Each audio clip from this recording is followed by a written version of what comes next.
We've all encountered chilling cave exploration tales, some with happy endings, while others conclude in the most unimaginably grim circumstances. Cavers continually strive to uncover the mysteries that lie ahead in the darkness, willing to squeeze through minuscule crevices and risk their lives just to glimpse what lies a mere foot away. Yet, even their confidence in the path ahead can lead to unexpected surprises, turning a seemingly innocuous hobby into a harrowing saga etched in history. Here at the Faculty of Truth, we journey back to 1925 when Kentucky cave explorer Floyd Collins found himself trapped underground after a simple misstep in a narrow passage.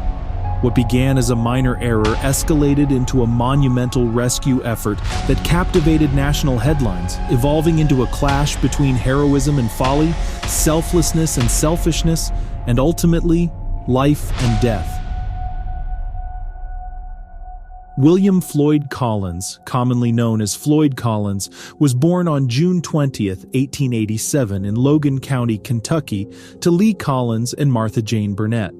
From his early years, Floyd harbored a passion for cave exploration. This avocation eventually led to the discovery of Crystal Cave in 1917, nestled beneath his father's farmland.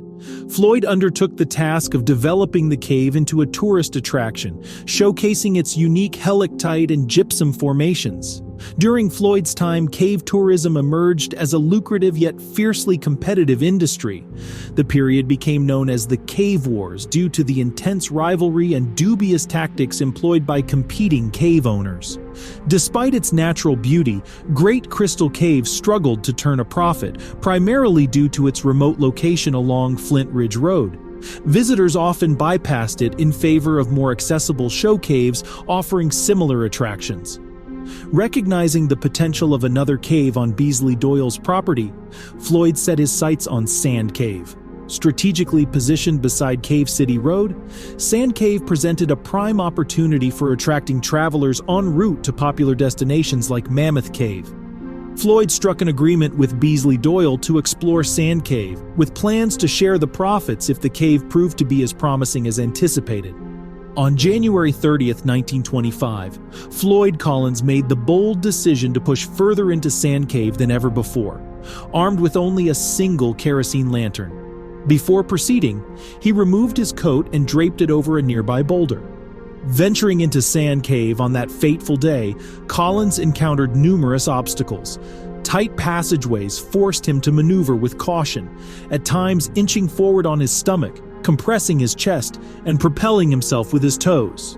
The path led him to a pit that, curling horizontally, dropped 10 feet into a small cubbyhole, culminating in a tight crack.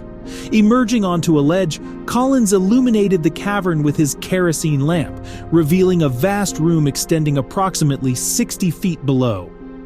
It is believed that Floyd discovered a large grotto chamber, though its existence was never verified. Despite the challenges, his curiosity drove him onward, but soon his lantern began to flicker ominously. The explorer made the decision to retreat. Collins carefully maneuvered himself back to the ledge and began inching toward the horizontal crack. Lying down and flipping onto his stomach, he pushed the lantern ahead of him as he wriggled into the narrow passage. Suddenly, the cave was engulfed in darkness as Collins accidentally knocked over his lantern. Despite the sudden loss of light, Collins remained calm. He had experienced being trapped in the dark before. Carefully, he made his way toward the bottom of the 10-foot pit, feeling his way along what he believed to be the cave wall. However, as he lunged forward, a rock gave way, causing his left ankle to throb with pain.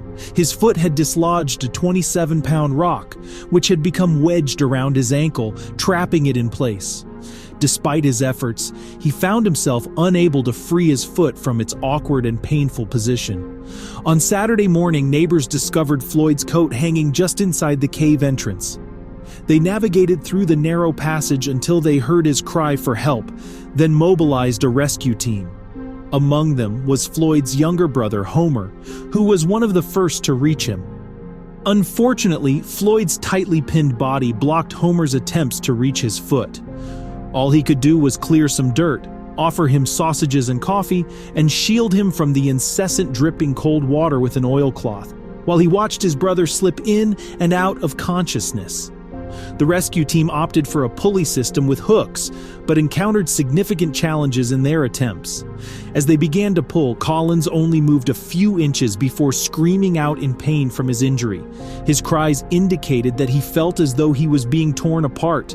In a desperate move, the rescuers decided to dig around Collins to reach the rock, trapping him. However, as they dug, they noticed the passageway and ceiling developing large cracks. Sizable rocks began to slump downward, and debris fell around them. Hurriedly, they made their way out of the cave as rocks started to tumble. Eventually, a cave collapse occurred, completely separating the rescue teams from Floyd Collins. The rescuers were facing profound defeat. Engineer Henry Carmichael took charge of supervising the creation of a 6x6 vertical shaft to reach Floyd. The use of drills, power shovels, and pneumatic drills was prohibited in the rescue attempt due to the fear of causing a cave collapse that could potentially kill Floyd. Only picks and shovels were permitted for the task. After hours of debate about where to position the shaft, the project finally started. On Sunday, February 8th, in a tragic and bizarre turn of events, Floyd himself became the center of attention, drawing thousands of curious onlookers to the area. It seemed everyone wanted to be part of America's most compelling story. Vendors capitalized on the spectacle, selling balloons, hot dogs, pies, and snake oil remedies, while traffic snarled for miles around. Floyd had now been trapped in Sand Cave for a week, and the shaft had reached a depth of 17 feet, spacious enough for 3 people to work at a time. As a cold front swept in, bringing snowfall and plummeting temperatures into the 20s, progress on the shaft slowed due to numb hands and cold feet.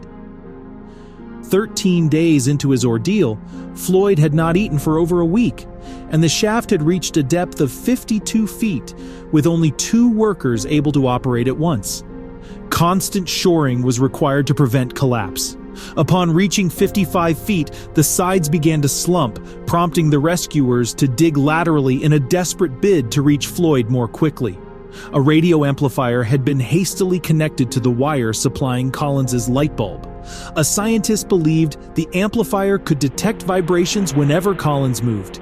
Indeed, the amplifier crackled with activity 20 times every minute, providing a glimmer of hope that Floyd might still be alive.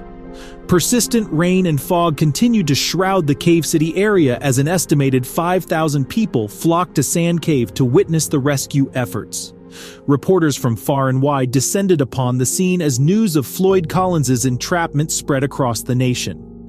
Among these reporters, William Burke Miller stood out, making several daring trips into Sand Cave to interview Floyd, a feat that would later earn him the Pulitzer Prize.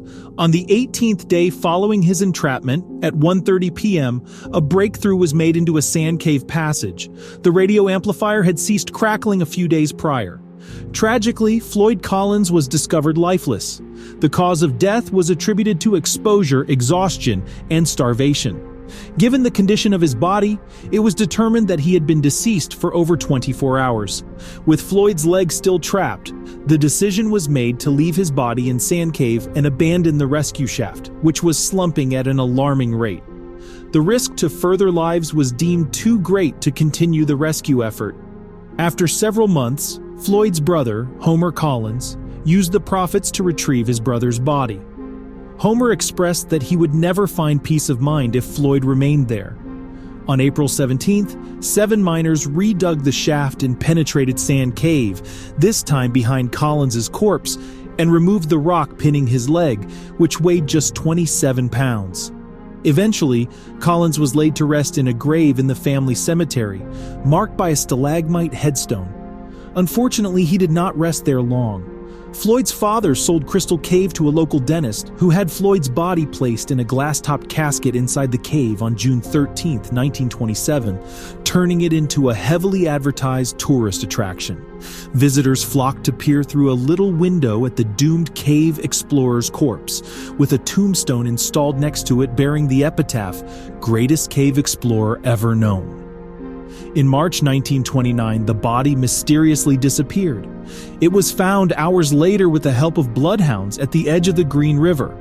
Although one leg was missing, the remains were returned to the cave. In 1961, Crystal Cave was sold to the federal government, which inherited the dilemma of what to do with the body. They opted to leave it be. Floyd remained in the cave. Over time, Floyd's relatives exerted pressure on the National Park Service to release his body for burial near the ancestral home. Finally, on March 24, 1989, Floyd was buried for the final time at the Mammoth Cave Baptist Church Cemetery on Flint Ridge.